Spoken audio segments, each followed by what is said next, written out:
And Wendy Osefo, she's a liberal political commentator and professor at Johns Hopkins University. And Ali Stuckey, she's a conservative blogger and a contributing host at The Blaze. Thank you both for joining.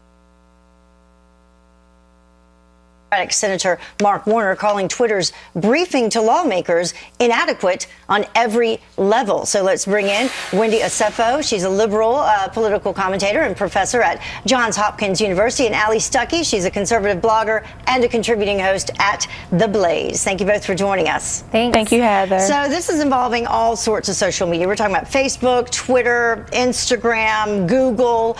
And if you just look at Facebook alone, 66% of Americans use Facebook. 88% of millennials use it to consume their news. So it's important what information they are receiving.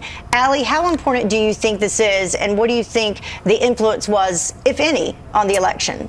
Well, do I think it was morally and ethically wrong for Russia to try to interfere in our election by exploiting social media platforms? Absolutely. But what Russia did, anyone else can do. Anyone with access to a Twitter account or a Facebook account can create any kind of false ad. And ultimately, it's up to the individual to make their choices on not just who they're going to vote for, but which information they're going to believe. Yeah, and on that point, Wendy, as I toss it over to you, Representative Adam Schiff, he had to say this about the information that they've received so far from Twitter specifically. He said that it did not address whether the tweets were targeted to particular voters in an effort to sway their choice for president. So a lot more investigating to do.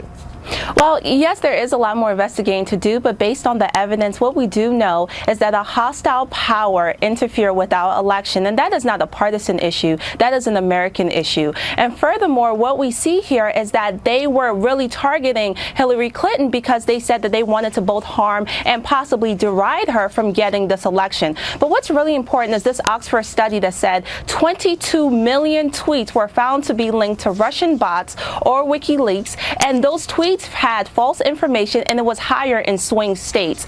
As Americans, it's incumbent upon us to ensure that when we are tweeting and that when we are having and passing along information, that information is correct. And we have to make sure we make this change in 2018 and 2020, because what this great nation has given to us is the right and privilege to vote for whoever we see to be a good candidate. And we want to make sure we vote with the right information, not from a hostile power. And that study that you were talking about, it was specifically voters in 11 swing states, and Absolutely. It found that they got more fake news, more hyper-partisan information via Twitter than reliable news, especially in the 10 days leading up to the election itself. So, Ali, in terms of swaying voters in the specific swing states, what do you think about that? Well, like I said, I absolutely think that's problematic, and I 100% agree with Wendy that this is not a partisan issue. We know that Putin wants to stoke the flames of division within the United States to try to lessen America's appeal. I absolutely agree with that. However, I do think it's also important that we don't get into the realm of censoring information that we either think is false or not false, simply because I think that opens a can of worms into allowing Twitter and Google and Facebook to censor information that they might not like. It is a very fine balance, and Twitter, I guess, is really coming under fire because they don't have the checks and balances. People don't have to provide personal information to open up an account, as we know. Facebook, though, they get all kinds of information about you, different sites that you go to, and all that kind of thing. So how do you protect personal information, Wendy?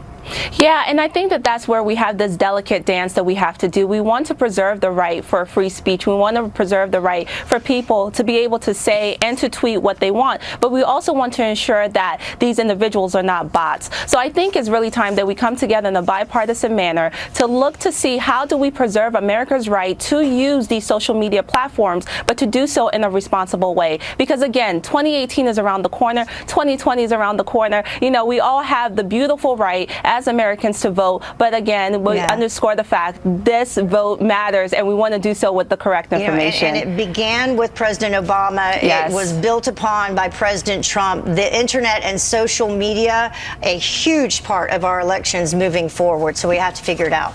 Absolutely. Thank you both for joining us. Have a great weekend. Thank you, Heather. Thank you.